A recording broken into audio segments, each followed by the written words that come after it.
दो सादर अभिवादन। मधुमेह एक आदमकद अदृश्य राक्षस की तरह है जो मनुष्य को क्रीपिंग डेथ, रेंगती हुई मृत्यु की ओर ले जाती है। ये विभिन्न रोगों का जन्मदाता भी है और विभिन्न रोगों को आमंत्रित भी करती है। वस्तुतः आज की ये इतनी भयावह समस्या नहीं है जितनी आने वाले भविष्य के लिए है। इसलिए इस वीडियो का लक्ष्य है कि अगर इसकी सामान्य जानकारी भी पाठक को हो तो इसका प्रबंधन बहुत सरल हो सकता है। इसलिए सबसे पहले समझें कि मधुमेह है क्या।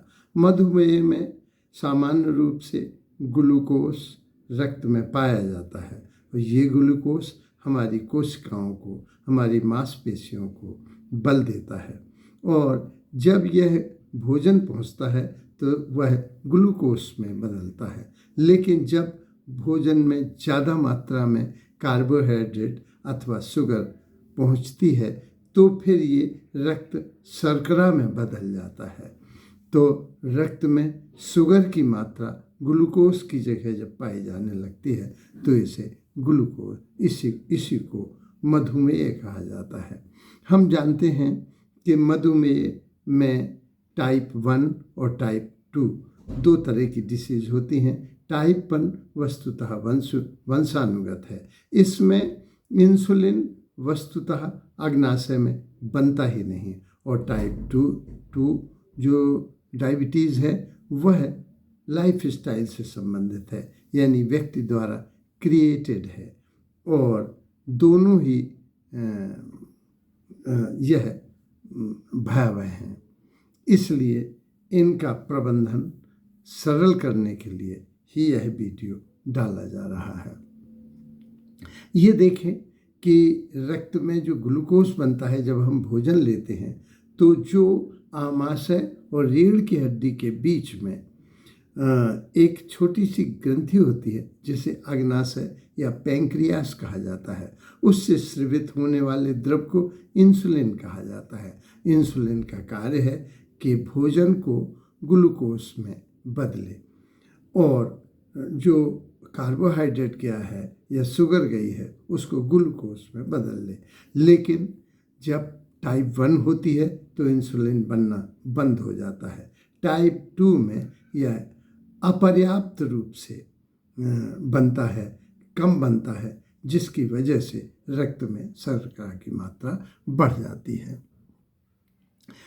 प्री डायबिटिक भारत के लगभग 11 करोड़ लोग इस समय प्री डायबिटिक हैं, यानी 15% लोग जो 2001 में ये मात्र 3% थे, आज भारत की जनसंख्या के ये 15% प्री डायबिटिक हो गए हैं। इसी और भारतवर्ष में जो विश्व के 25.5% लोग भारत में रहते हैं, इसलिए इसे डायबिटीज़ की राजधानी भी कहा जाता है और ये बड़ी तेज़ी से बढ़े हैं। 2011 में ये मात्र 12% थे जो 2022 में 24% हो गए। इस तरह से महिलाओं में और पुरुषों में यह दुगने अनुपात में बढ़ी है। अगर कल 4 रोगी आते थे तो आज उसके 8 रोगी आ रहे हैं। इस तरह से इसकी वृद्धि बड़ी भयावह गति से हो रही है। तो वर्तमान स्थिति में अगर हम देखें तो उपचार विहीन 13.3 करोड़ लोग इंडिया में हैं, 7.8 करोड़ चीन में हैं, 2.4% पाकिस्तान में हैं और 1.8 करोड़ जो है इंडोनेशिया में है। अच्छा, यूरोप के देशों में यह वृद्धि स्थिर है। डेनमार्क, स्पेन, इनमें ये स्थिर है। भारत में ये गति बड़ी तेजी से बढ़ रही है।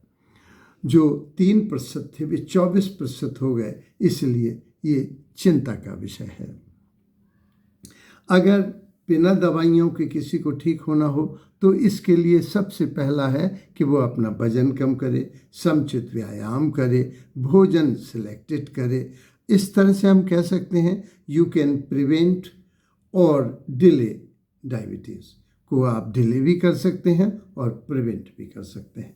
सबसे पहले जानें कि साइन और सिम्टम क्या हैं। इसमें भूख बहुत लगती है, प्यास बहुत लगती है, पेशाब बहुत लगती है, सदैव थकान भरी रहती है, इसमें वजन बहुत कम हो जाता है, घाव बहुत देरी से भरता है, जो त्वचा है वो सूखी हो जाती है और उसमें खुजलाहट होने लगती है, पाँव की नसों में झुन्नपन या नमनेस आ जाती है और आँखों से धुंधला दिखाई देने लगता है। लेकिन ये सिम्टम ज़्यादातर लोगों में देखने को मिलते हैं, लेकिन ये कोई ज़रूरी नहीं। कभी कभी ऐसा भी देखा गया है कि इनमें से कोई सिम्टम नहीं है, लेकिन कोई साइन नहीं है, लेकिन डायबिटीज़ पाई गई, तो बिना साइन और बिना से इसके सिम्टम के भी डायबिटीज़ देखी जाती है। ये जाने कारण क्या है डायबिटीज़ के। अगर हम देखें तो सबसे पहले ओल्ड एज है। जैसे जैसे एज बढ़ती है वैसे कार्य क्षमता कम होती है और इंसुलिन की मात्रा उसी अनुपात में घटती चली जाती है। दूसरा, ओवरवेट, जब कोशिकाएं ज़्यादा हैं, मांसपेशियां अधिक हैं, वजन अधिक है, तो अधिक ग्लूकोज की ज़रूरत पड़ेगी और उतना इंसुलिन वो नहीं बना पा रहे, इसलिए कार्बोहाइड्रेट से उतनी मात्रा नहीं बन पाती और असंतुलन हो जाता है। जो आजकल बच्चों में मोटापा आ रहा है या भारत में भी समृद्धि बढ़ रही है, हम देखते हैं ज़्यादातर जो लोग हैं ऐसा काम कर रहे हैं, सॉफ्टवेयर इंजीनियर हैं, जिन्हें 10-10 घंटे बैठना पड़ता है, तो निष्क्रिय फिजिकल एक्सरसाइज की वजह से लोग मोटे हो रहे हैं और बच्चों में ये मोटापा बहुत तेज़ी से बढ़ रहा है। इसीलिए बच्चों में भी डायबिटीज़ हो रही है। इसके तो तीसरा, जो निष्क्रिय जीवन है, निष्क्रिय जीवन को बढ़ाने के लिए मोबाइल, और भारतवर्ष में लगभग 70 करोड़ ऐसे हैं जो मोबाइल का उपयोग कर रहे हैं, तो और लोग 3 से 7 घंटे के बीच mobile, TV, laptop, screen time बढ़ता चला जा रहा है। जैसे जैसे ये स्क्रीन टाइम बढ़ता है वैसे वैसे निष्क्रियता बढ़ती है, निष्क्रियता बढ़ने से मोटापा बढ़ता है, मोटापा बढ़ने से डायबिटीज़ जो टाइप 2 है वह डेवलप होने की पूरी आशंका हो जाती है। तो और टाइप 1 वंशानुगत भी हो सकती है, क्योंकि अगर माँ और बाप दोनों को है तो वंशानुगत हो जाती है। तो मोटापा भी आधार है और जो वर्तमान में तेज़ी से वृद्धि हुई उसका कारण यही मोबाइल, टीवी है। जो 3 घंटे से अधिक देख रहे हैं उनमें 10.7% डायबिटीज़ होने की संभावना और ज़्यादा बढ़ जाती हैं। ये अगर हम देखें टाइप 1, टाइप 2, तो जब इंसुलिन बिल्कुल नहीं बनता तो टाइप 1, जब इंसुलिन अपर्याप्त बनता है तो टाइप 2। इस तरह से गैस्ट्रिन, जो प्रसव वाली महिलाएं होती हैं, उनमें थोड़े समय के लिए गर्भावस्था के दौरान ये असंतुलन हो जाता है और ये गैस्टेशनल डायबिटीज़, लेकिन प्रसव के बाद ये डायबिटीज़ समाप्ति भी हो जाती है। पर ऐसी महिलाओं में 10% आशंका बाद में लेटर एज में होने की आशंका रहती है। इसको हम जानें कि क्या कारण है कि इसका विशेष रूप से हमें केयर करनी चाहिए। ये why do you need take care of your diabetes, इसका इतना ज़्यादा ध्यान क्यों रखना चाहिए। पहली बात, ये एक बीमारी 3 बीमारियों को जन्म देती है। जो हमारी डायबिटीज़ है वो सबसे पहले इंसुलिन की मात्रा घट जाती है, परिणाम स्वरूप उसे ज़्यादा कोशिकाओं को, ज़्यादा मांसपेशियों को शर्करा देनी पड़ती है और ये असंतुलन से डायबिटीज़ बन जाती है। टाइप 2 डायबिटीज़ तो वस्तुतः हमारी स्वयं की का क्रिएशन है। इस तरह से जब टाइप 2 डायबिटीज़ ज़्यादा हो जाती है तो उस समय रक्त में शर्करा की मात्रा बढ़ जाती है और उससे मांसपेशियां हमारी कठोर हो जाती हैं और हृदय रोग की आशंका बढ़ जाती है। और ज़्यादा कठोरता से एचडीएल और अन्य तरह के कोलेस्ट्रॉलों की वृद्धि हो जाती है और हृदय रोग का जन्म होता है। उससे हाई बीपी और लो बीपी डेवलप होते हैं। और इन मांसपेशियों की कठोरता की वजह से तीसरी बीमारी जो होती है गुर्दे की, क्योंकि गुर्दा में छन्ने का काम होता है रक्त का, और जब गुर्दा अपना काम नहीं कर पाते तो ऐसी स्थिति में गुर्दे की बीमारियों से मृत्यु की संख्या बढ़ जाती है। अन्य बीमारियां जो होती हैं, जैसे रेटिना कमज़ोर हो जाता है, जैसे त्वचा कमज़ोर हो जाती है, जैसे पाँव झुन्न हो जाता है, तो इस तरह से अन्य बीमारियां भी होती हैं। और त्वचा, मुख, ये दांत कमज़ोर हो जाते हैं। इस तरह से ओरल हेल्थ ख़राब हो जाती है और विभिन्न बीमारियों का जन्म होता है। इसका बचाव कैसे हो सकता है? या तो हमें इंजेक्शन लेना चाहिए या दवाइयाँ लेना चाहिए, तो ये दो हैं। दूसरा, भोजन और व्यायाम, ये गेम चेंजर रोल प्ले कर सकते हैं। नियंत्रित बीपी और कोलेस्ट्रॉल, हमारी दिनचर्या में भी बचाव होना चाहिए। जैसे हमें रोज़ मोजे बदलना चाहिए, जैसे हमें सरसों का तेल सोते वक्त पाँव में लगाना चाहिए। अपने पाँव की सुरक्षा मुँह की तरह ही करना चाहिए। जैसे हम दिन में 4 बार मुँह धोते हैं और पोंछते हैं, उसी तरह से हमें पैरों की भी सुरक्षा करनी चाहिए। भोजन बहुत बड़ा है। भोजन में हमें क्या नहीं लेना चाहिए? जैसे जंक फूड, फास्ट फूड है, ये पास्ता वगैरह हैं। मीठी चीज़ें नहीं लेना चाहिए। चावल और मक्का और आलू और केला, ये शकरकंद, ये सब बड़ी मात्रा में शुगर को बढ़ाते हैं। क्या हमें लेने चाहिए? सब्जियों और फल, पत्ते वाली सब्जियां, जो पालक, मेथी आदि, सेव, अमरूद, गाजर, मटर, मछली, अंडा। प्रोटीन के लिए दालें अनिवार्य रूप से लेना चाहिए। व्यायाम क्या करता है? व्यायाम, हम जानते हैं, भोजन से हमें ऊर्जा प्राप्त होती है और नींद से ऊर्जा संग्रहित होती है और व्यायाम से ऊर्जा जागती है। तो व्यायाम से ऊर्जा मिलती भी है और जागती भी है। व्यायाम से वजन संतुलित रहता है। व्यायाम से इंसुलिन अपना कार्य कर पाता है। व्यायाम से हृदय और फेफड़े स्वस्थ होते हैं।